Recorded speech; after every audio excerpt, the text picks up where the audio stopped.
আসসালামু আলাইকুম প্রিয় দর্শক, আশা করি আপনারা সবাই ভালো আছেন। আপনি কি লক্ষ্য করেছেন আগের মতো মনে শান্তি নেই?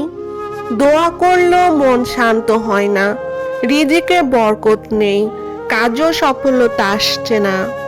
আপনি কি ভেবেছেন এর পেছনে কারণ হতে পারে আমাদের গুনাহ? আমরা অনেক সময় ছোট ছোট পাপকে গুরুত্ব দিই না।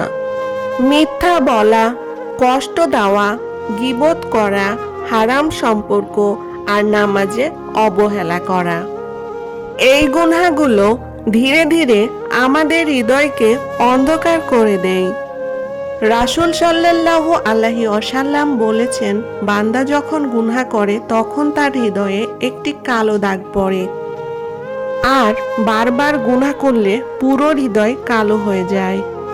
ভাবুন তো, যে হৃদয়ে আল্লাহর নূর নেই সেখানে শান্তি আসবে কিভাবে?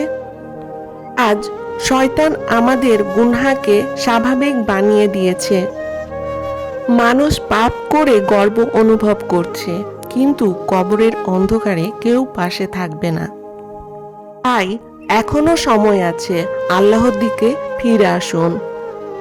একটি সিজদা হয়তো আপনার পুরো জীবন বদলে দিতে পারে।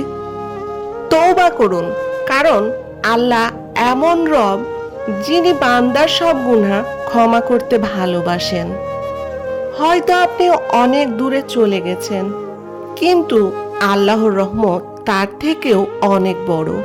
আজ থেকেই নতুন জীবন শুরু করুন, কারণ মৃত্যু বলে আসে না, আর জান্নাত তাদের জন্য যারা আল্লাহর কাছে ফিরে আসে। ভিডিওটি যদি ভালো লেগে থাকে তাহলে লাইক, কমেন্ট ও শেয়ার করবেন। আর এমন নতুন নতুন ভিডিও পেতে অবশ্যই সাবস্ক্রাইব করে পাশে থাকবেন। আল্লাহ হাফেজ।